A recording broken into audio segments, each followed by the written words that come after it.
सनितपुर जिल्ला ट्राइबेल संघनि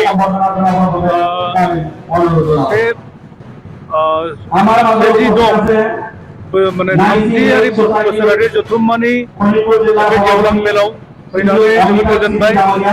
जोंनि ट्राइबेल संघआ ट्राइबेलफोरनि हा हुनि समस्या सुफुंनो थाखाय नांबोगासिनो।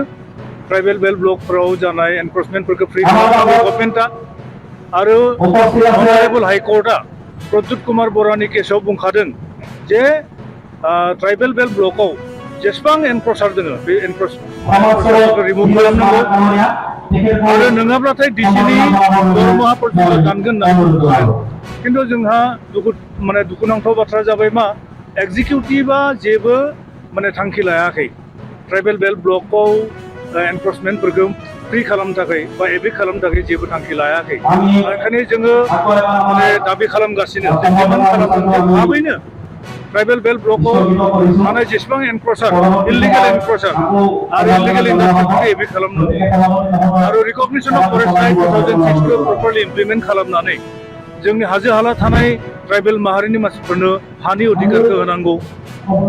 रिजार्वेशन पलिसिया प्रपारलि इमप्लिमेन्ट जानांगौ। बांसिनिख्रुइबो बांसिन ट्राइबेल हा दङ नाथाय नुनो मोननाय बे साननैसोनि गेजेराव होखारनायनि लाइजाम होनाय खोनादों।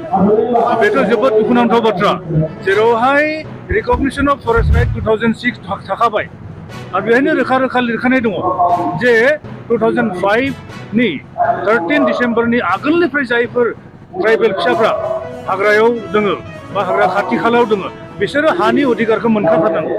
दा बिसोरनो हानि अधिकारखौ होआलासेनो एभिक खालामब्ला जों केতিয়াव मानिनानै लाया। जों राजा लामायाव ओंखारबोगोन बेनि एगेन्स्टआव जोङो फाइट खालामगोन जोङो मुभमेन्ट खालामगोन डेम'क्रेटिक मुभमेन्ट जों लन्च खालामगोन।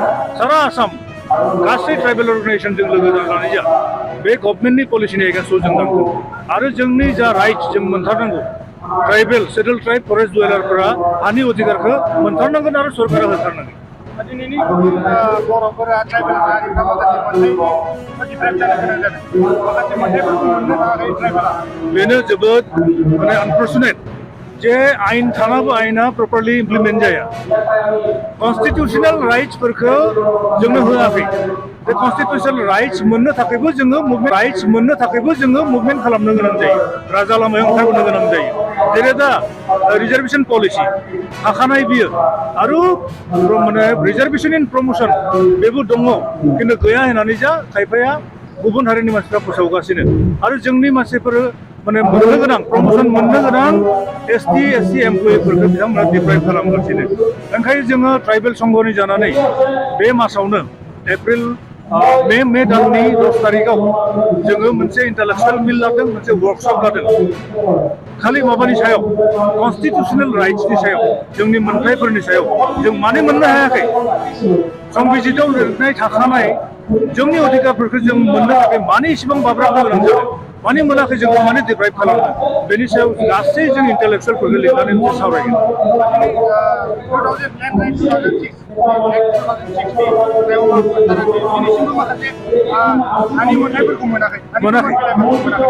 गभर्नमेन्टआथ' होगोन होनना बुंबाय थादों खिन्थु डिसिफोरा नाटक खालामबाय थादों DFOफोरा नाटक खालामबाय थादों।